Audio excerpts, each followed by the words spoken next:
press the bell icon on the YouTube app and never miss an... सभी को जय हिंद दोस्तों, आप सभी का हार्दिक स्वागत है जय हिंद रिएक्शंस पे। आशा करता हूं कि आप सभी लोग बहुत अच्छे होंगे। तो आज हम आपके लिए पाकिस्तानी मीडिया से एक बहुत ही इंटरेस्टिंग और एक मजेदार वीडियो लेकर आए हैं, तो इसे अंत तक देखें और चैनल पे नए हैं तो चैनल को सब्सक्राइब कर दें ताकि आपको ऐसी इंटरेस्टिंग और लेटेस्ट वीडियोस देखने को मिलती रहे। जय हिंद, जय भारत। मैं आपके साथ इंटरव्यू में थोड़ी सी भावुक हो गई थी और इस बार मैं कोशिश करूंगी कि मैं ना हूं। उसके बाद से अभी तक मेरी सारी ऑडियंस आपकी फैन है और मैंने उनके कहने पे ही आपको बुलाया है दोबारा से। Oh thank you so much. I swear मेरे पास इतने मैसेजेस आए, ये है भारत की सही मायनों की बेटी, इनसे कुछ सीखना चाहिए सबको। खैर अभी भी हम लोग एक इसी तरह की अपडेट लेकर आए हैं। ग्रीस के अंदर आपको मालूम ही होगा कि पीएम मोदी को किस कदर जो है सराहा जा रहा है और उनको जो है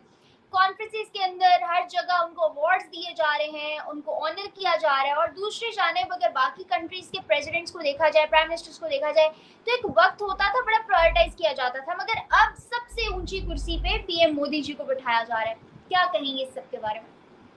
बहुत बड़ी बात है, मतलब मेरे लिए तो बहुत प्राउड वाली बात है और हिंदुस्तान के हर उस नागरिक के लिए बहुत बड़ी प्राउड की बात है जो संविधान को बहुत सम्मान करते हैं, जो हमारे इस राष्ट्र को बहुत सम्मान करते हैं। देखिए, पूरी दुनिया में एकमात्र ये देश है जिसको भारत माता कहा जाता है,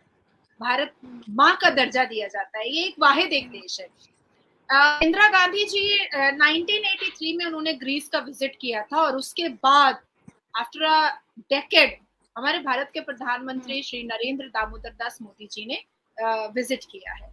पहले मैं थोड़ी उन बातों को मैं बताना चाहूंगी महविश, जो बहुत टच करने वाली बात है। डेफिनेटली भारत के प्रधानमंत्री ने 9 साल में जो अचीवमेंट्स दिए हैं, जो उन्होंने हिंदुस्तान की तरक्की के लिए किया है, जो ट्रेड के लिए उन्होंने, जहां भी वो जब रिलेशन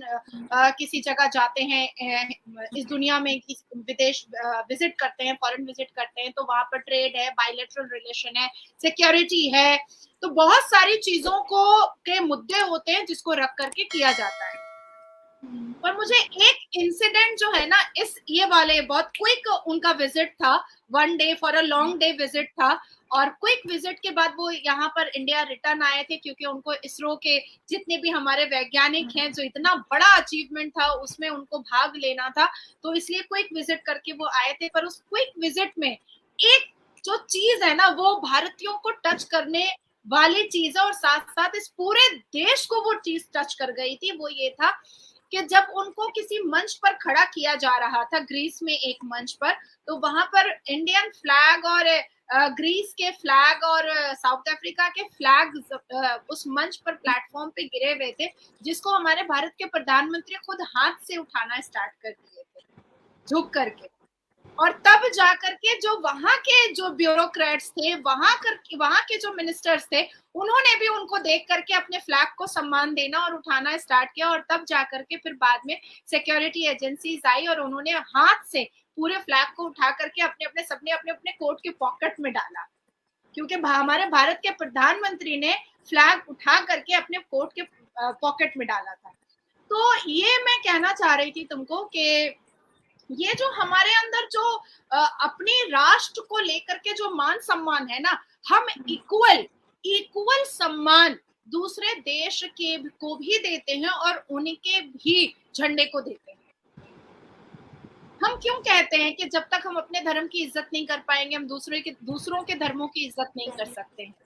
तो जब तक हम अपने देश को इज्जत नहीं दे पाएंगे, जब तक हम अपने देश के नागरिक को इज्जत नहीं दे पाएंगे, हम कभी भी किसी भी देश को इज्जत नहीं दे सकते और किसी भी नागरिक को इज्जत नहीं दे सकते जब तक हम अपने देश में ये नहीं सीखेंगे। हमने हमेशा बचपन से क्या सीखा है कि माँ की गोद जो होती है वो पहली दर्सगाह होती है। अगर माँ शिक्षित होती है, पढ़ी लिखी होती है, कोक पढ़ा लिखा होता है, तो बच्चे भी बहुत लायक होते हैं। तो हमारे जो ये भारत माता है ना, ये इसमें बहुत संस्कार है, बहुत संस्कृति है, बहुत मान है, मर्यादा है, बैरिकेड्स है, इमोशन है,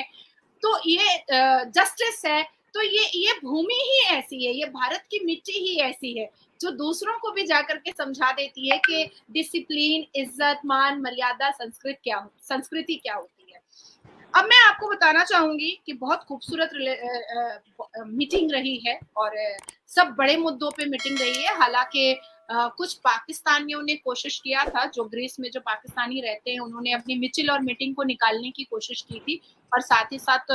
कुछ डिसरप्ट करने की भी कोशिश की थी। कहीं ना कहीं एक वहां की सुरक्षा एजेंसीज में ये बात भी आ गई थी कि पाकिस्तानी जो है वो इंटेंशनली इस काम को अंजाम दे रहे हैं और पाकिस्तान जो वहां पर रह रहा था, जो लोग वहां पर काम वाम करने के लिए गए हैं, उनकी मिचिल और मीटिंग को बिल्कुल भी बर्खास्त किया गया, खत्म किया गया था। और सुरक्षा एजेंसीज की तरफ से ग्रीस में जितनी देर तक हमारे भारत के प्रधानमंत्री थे उतनी देर तक के लिए डबल ट्रिपल सिक्योरिटी लगाई गई थी, क्योंकि पाकिस्तानियों के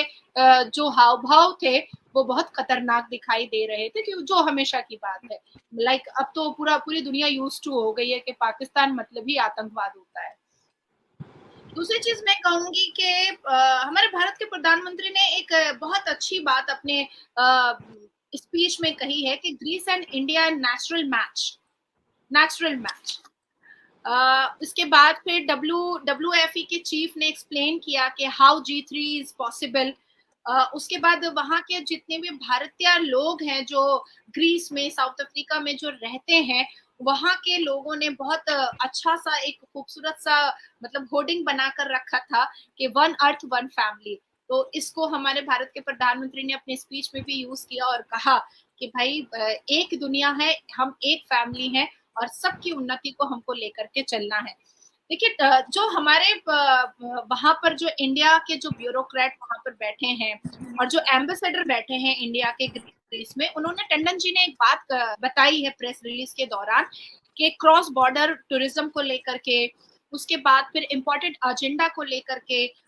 उसके बाद लीडरशिप को लेकर के, बायलैटरल को लेकर के, रिलेशनशिप को लेकर के, ट्रेड को लेकर के, security and people to people contact को लेकर के बहुत महत्वपूर्ण बातें हुई हैं, बहुत ही वैल्यूबल बातें हुई हैं। देखिए हम जहां भी हमारे भारत के प्रधानमंत्री जाते हैं वहां पर हम करेंसी को लेकर के बात होती है, उसके बाद फिर मेड इन इंडिया को लेकर के बात होती है, उसके बाद बायलैटरल रिलेशन को लेकर के बात होती है, उसके बाद फिर पीपल टू पीपल कांटेक्ट को लेकर के बात होती है और खास करके टूरिज्म को लेकर के बहुत ज्यादा बात होती है, ताकि आवाजाही जो है वो बहुत आसान हो जाए, और जितनी ज्यादा आवाजाही आसान होती है उतना ज्यादा रिलेशन जो है वो क्लोज हो जाता है। ऐसा नहीं है कि उन्होंने कोई अंदेशा या कोई ऐसी बात, चिंताजनक बात नहीं कही, बिल्कुल दोनों देश के बड़े मुख ने बहुत खूबसूरत बातें भी कही है कि जहां जहां पर टेररिज्म एक्टिविटीज हो रही है हमको उसको भी देखना पड़ेगा, लेकिन और हमारे क्रॉस बॉर्डर्स के टूरिज्म जो है उसको हमको स्मूथ करना पड़ेगा। देखिए मैं एक और बात कहूंगी कि देखिए टर्की और ग्रीस जो है ना महवेश, वो एग्जैक्ट वैसे ही है जैसे इंडिया और पाकिस्तान है। तो कहीं ना कहीं ग्रीस में जब हमारे भारत के प्रधानमंत्री गए और वहां पर इतनी अच्छी मीटिंग्स हुई और बहुत सारे मुद्दों को लेकर के टॉप लीडर्स के बिटवीन मीटिंग हुई है, और टर्की क्योंकि इस दौरान अभी क्या कर रहा था कि थोड़ा बहुत चाइना से मिलकर के पाकिस्तान को उस्काने की कोशिश कर रहा था, कहीं ना कहीं दिखाने की कोशिश कर रहा था कि देखो मेरा पाकिस्तान से थोड़ा बहुत अच्छा रिलेशन है। पर ये जो हमारे भारत के प्रधानमंत्री जो ग्रीस को विजिट किए, और ग्रीस की विजिट में जो भारत के प्रधानमंत्री को वन ऑफ द पॉपुलर